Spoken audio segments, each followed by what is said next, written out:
Man, I love finding old treasures.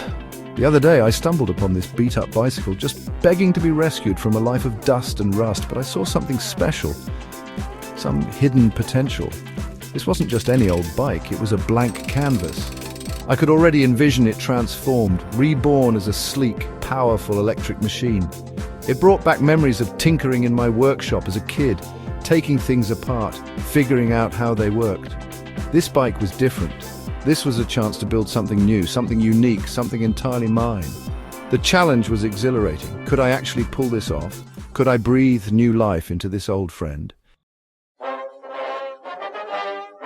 This wasn't going to be some quick fix-it job. This was a full-blown custom build. I'm talking about the level of craftsmanship you see from guys like Millyard.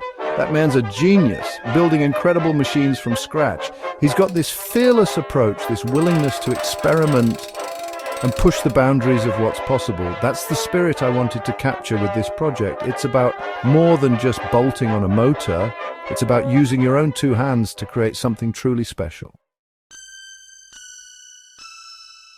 Now let me be clear, this is not going to be one of those electric bike conversion kits you can buy online.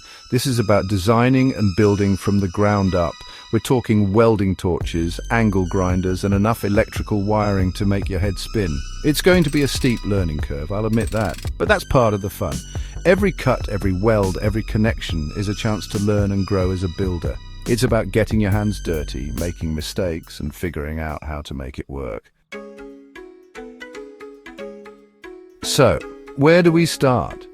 The first step is stripping this bike down to its bare bones.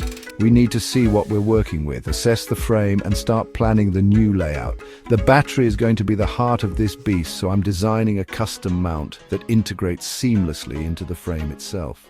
Then comes the motor. I'm still debating between a hub motor or a mid-drive system. Each has its pros and cons, so I need to weigh my options carefully. This is where the real engineering comes in, finding creative solutions to fit everything together perfectly. Stay tuned for the next exciting update.